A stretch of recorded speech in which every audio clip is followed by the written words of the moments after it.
À la mort de Paul Bento, le conseil d'administration a souhaité lui rendre hommage. Paul Bento était un homme qui avait gardé une profonde désaffection, dirais-je, à l'égard de tout ce qui pouvait ressembler au culte de la personnalité. Il m'avait toujours dit, si vous donnez mon nom à une rue ou à une salle, je sortirai de la tombe vous mettre mon...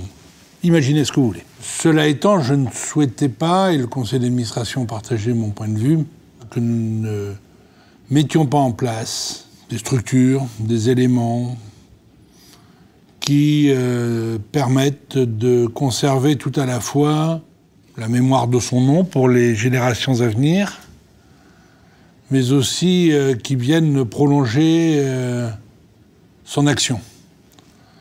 Cette action...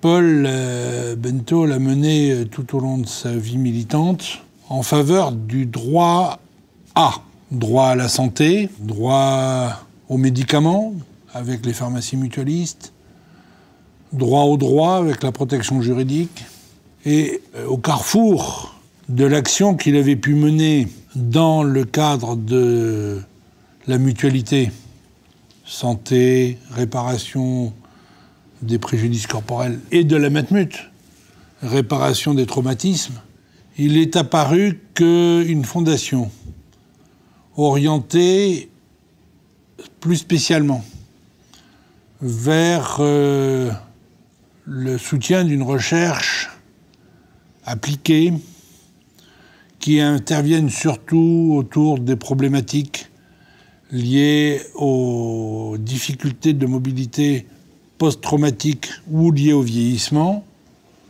pouvait avoir un sens.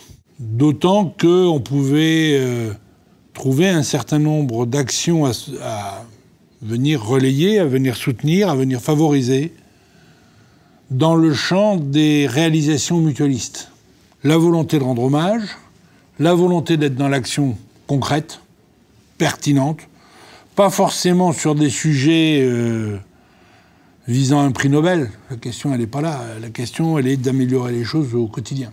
Avec une économie de moyens, avec une mutualisation des moyens, et pour ce faire, la relation avec la Fondation d'Avenir, sous couvert d'une expertise scientifique avérée, et c'est pour cela que nous avons constitué immédiatement un comité scientifique.